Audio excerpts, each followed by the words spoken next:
Innal ladzina tad'una min dunillah, sesungguhnya orang-orang yang kamu ajak, orang-orang yang kamu sembah, yang kamu mintai permohonan selain Allah, ibadun amsalukum, adalah hamba-hamba semisal dengan kalian. Fad'uhum, ajaklah mereka kepada hidayah Allah Subhanahu wa taala.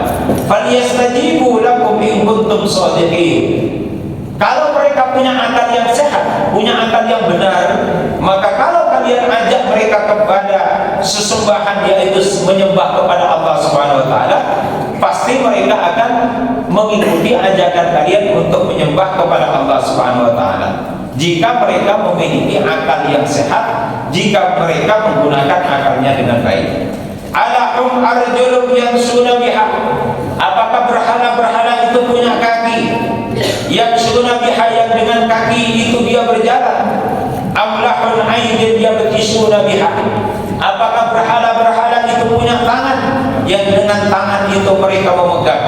Amlahum ayyunu yubsiruna biha, apakah mereka memiliki mata? Yang dengan mata itu mereka melihat. Amlahum adanun, apakah mereka punya telinga? Yasma'una biha, yang dengan telinga itu mereka mendengar. Qulid'u syuraka'akum, maka ajaklah syuraka'akum, sekutu-sekutu kalian. Tsumma qiduni, kemudian buatlah tipu muslihat kepada Allah. Fala tundiruni, dan jangan tunda-tunda untuk melawan Allah Subhanahu wa taala. Bapak Ibu sekalian yang dimuliakan Allah Subhanahu wa taala, itu artinya kalau ada orang punya kaki, tapi kaki tidak dipakai berjalan kepada hidayah Allah.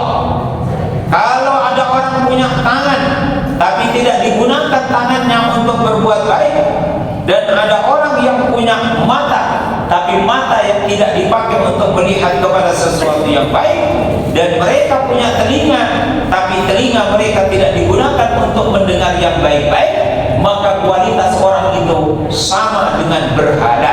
Na'udzubillahi min dzalik. Jadi kita ini diberi mata, diberi mulut, diberi telinga, diberi hati, diberi pikiran dalam rangka untuk menangkap kebaikan-kebaikan Allah Subhanahu wa taala. Baik itu kebaikan yang tertulis di dalam Al-Qur'anul Karim maupun kebaikan yang termanifestasi di dalam alam semesta. Nah, itulah fungsi dari kita diberikan oleh Allah Subhanahu wa taala organ tubuh. Maka manakala orang tidak bisa menggunakan organ tubuhnya untuk menangkap kebaikan-kebaikan Allah Subhanahu wa taala, maka sesungguhnya orang itu kualitasnya sama dengan berhala. Na'udzubillahi min dzalik.